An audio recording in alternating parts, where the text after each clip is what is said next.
पाहू शकता मित्रांनो, आज मी एक मेंढी पालन पाहण्यासाठी आलेलो. तर हे मेंढ्या आहेत, सर्व मेंढ्या आणि शेळ्या वेगवेगळ्या आहेत आणि ह्या मेंढ्या त्यांच्या राहण्याच्या घराच्या खाली आहेत आणि त्या मेंढ्यांसाठी हे शेडचं काम चाललेलं आहे आत्ता. आणि हे पाचवडमध्ये आहे. कोणी नंबर वगैरे मागू नका, कारण हे ते आता लगेच विक्रीला वगैरे काय त्यांचं आहे नाही. 200+ मेंढ्या असल्या तरी विकत नाहीत. तर ह्या पाहू शकता, आता त्यांनी रानातनं चारून आणलेल्या मेंढ्या आहेत आणि ह्या सर्व मेंढ्यांना खाली त्रास होतो आहे.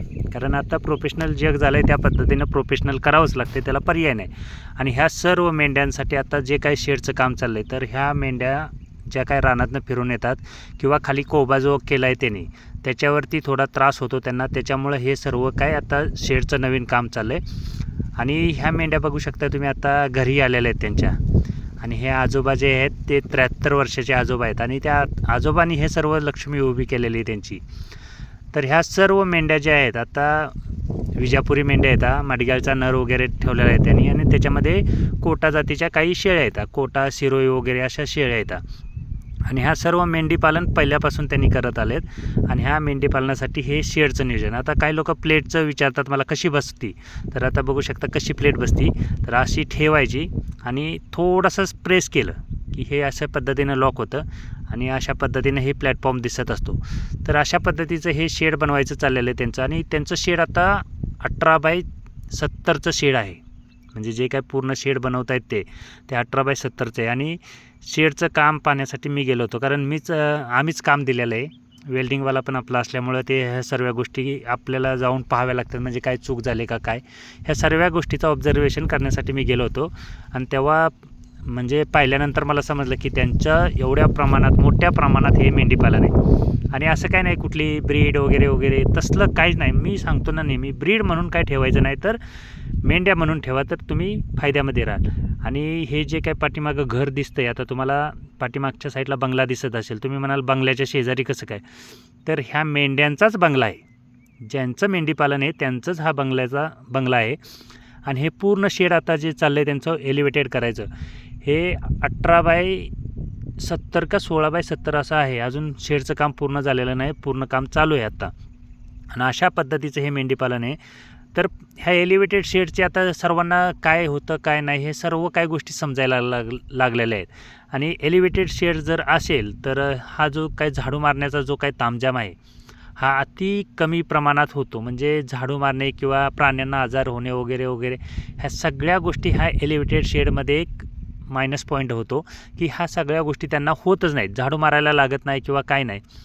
तर हे वेल्डिंगचं काम चाललेलं आहे आणि प्लेटा बसवायचं काम चाललेलं आहे. तर मीही गेलो होतो.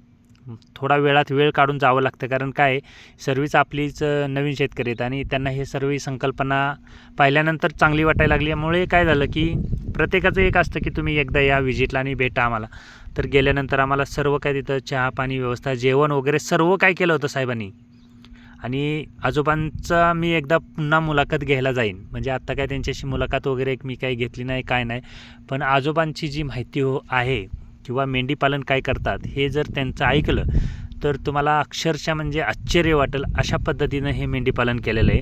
आणि आत्ता असं एलिव्हेटेड शेड करायचं चाललेलं आहे. तर हे पारंपरिक मेंढीपालनाला जर अशी जोड दिली आणि असा कन्सेप्ट केला तर 100% अशा पद्धतीनं हे मेंढीपालन होतं. आणि मेंढीपालन फक्त मेंढीपालन नाही, तर त्यांचं नाव वगैरे, त्या तुम्ही जे काय कराल त्याच्यामध्ये नाव वगैरे तुमचं म्हणजे ऑटोमॅटिक मोठं होत जातं. आणि त्याचं जर तुम्ही उपयुक्त प्रोडक्ट दाखवलं, म्हणजे लेंड्यापासून शेती कशी होती किंवा लेंडीची काय किमिया होती किंवा लेंडी पावडर जर टाकली शेतामध्ये तर काय होतं, तर अशा पद्धतीनं सर्व जर दाखवलं तर त्याला चांगल्या प्रकारे मागणी येते.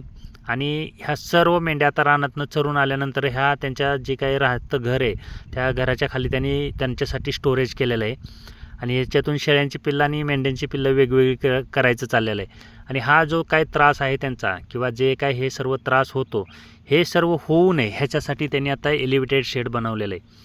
आणि मेंढ्या म्हणाल तर असं काहीच नाही की कोणती मेंढी चांगली आणि कोणती खराब, असं कुठलंच नसतं. फक्त काय आहे, माझ्याकडं आहे ती चांगली मी म्हटलं की लोकांना वाटतं की तीच चांगली आहे, कारण मी व्हिडिओ बनवतो ना. लोकांना ही सर्व दिसत नाही, फक्त मी दिसतो. त्याच्यामुळं लोकांचं आपल्या जे काय लक्ष झालं तर त्या मेंढ्यांकडं गेलं. पण अशाही पद्धतीनं मेंढीपालन करता येतं. अशाही मेंढ्यांचं चांगलं संगोपन केलं तर चांगला रिझल्ट येतो. हे एक महत्त्वाचं असतं त्याच्यामध्ये.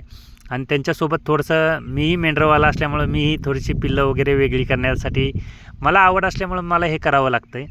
बाकी असं काय आपलं हे नाही, पण मी मेंढीपालन केल्यामुळं मला त्याच्यातली आवड चांगली झाली. त्याच्यामुळं मलाही असं कुठेही गेलं तरी त्यांच्याबरोबर काम करायला किंवा त्यांच्या गोठ्यातलं काम काय चाललं आहे हे सगळ्या गोष्टी करायला खूप मनापासून आवडतात. त्यामुळे मी पण त्यांच्याबरोबर हे करत असतो. आणि मी कुणाच्याही शेडवर गेलो तरी मला प्राण्यांचे काय वेगळं वाटत नाही किंवा प्राणी खराब आहेत किंवा प्राण्यांचा स्मेल येतो वगैरे तसलं काय नाही. कारण मला माहिती आहे मी केलेलं आहे ना. त्याच्यामुळं मला माहिती आहे की खाली शेडमध्ये आणि वरच्या शेडमध्ये काय होतं. तर अशा पद्धतीचं हे मेंढीपालन आहे. सोबत कदम साहेब पण होते आमच्याबरोबर, सातारचे पिलानीतले. तर त्यांच्याबरोबर आम्ही सर्व गेलो होतो आणि पाहिल्यानंतर आमच्या एक लक्षात आलं की आपण तर कुठल्याच कान्याकोपऱ्यात नाही, पण आपल्याकडे अभ्यास आला, अडचणी आल्या आणि त्या अडचणीवरती मात करत गेलो. त्याच्यामुळं अशी काही जी लोकं आहेत मोठी म्हणजे आपल्यापेक्षा कितीतरी पटीनं मोठी आहेत मेंढीपालनामध्ये, ह्या लोकांबरोबर ओळख व्हायला लागली. आणि आपलं एक असं झालं की आपण जी काय माहिती देतो ते एकदम जेन्युइन माहिती देतो. कोणी असू द्या. ह्यांचे हे जे सर होते ते माझ्याकडे आलेले आहेत आणि या सरांचा जर म्हणजे पाठीमागची हिस्ट्री जर ऐकली तर तुम्ही म्हणाल की अजबच कहाणी आहे. तर मी पुन्हा जेव्हा हे शेड पूर्ण होईल तेव्हा खर्च काय झाला ह्या सगळ्या गोष्टी मी तुम्हाला सांगेन तिथं गेल्यानंतर. आणि हे समोर बघताय ते हे शेड एलिव्हेटेडचं चाललेलं आहे. जमिनीपासून त्यांनी 7 फुटाची हाईट दिलेली आहे आणि वरती 7 फूट अजून वर करणार आहेत. अशा पद्धतीचं हे एलिव्हेटेड शेडच चाललेलं आहे.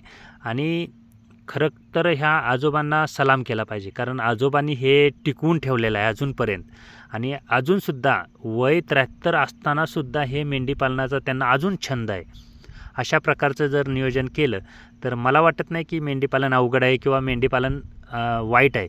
फक्त काय संकल्पना थोडीशी वेगळी केली पाहिजे. कारण जो त्रास होतो आपल्याला तो होऊ नये किंवा प्राण्यांना जो त्रास होतो ह्या खालच्या गोट्यामध्ये किंवा खाली कॉन्क्रीटच्या कोब्यावरती जो त्रास होतो, हा त्रास नको असेल तर आपल्याला एलिव्हेटेड शेड खूप गरजेचं आहे. त्याच्याशिवाय पर्याय नाही.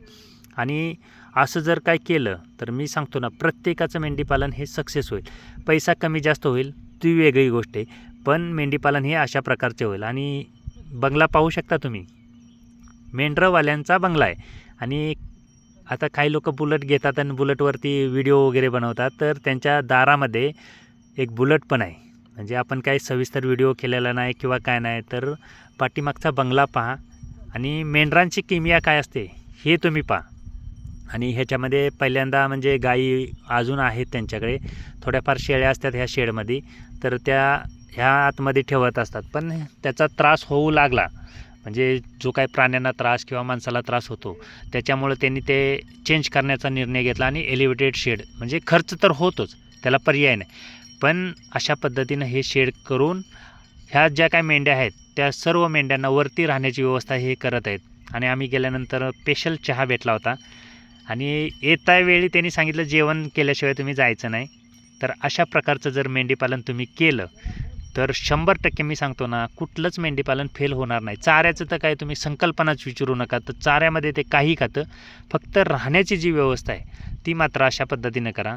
आणि भविष्यामध्ये आम्हीसुद्धा वेल्डिंगची कामं घेणारच आहे, कारण आपल्याला शिकलं पाहिजे. कारण ही जी मोठी वेल्डिंगवाले आहेत ती छोटी छोटी कामं करायला कंटाळा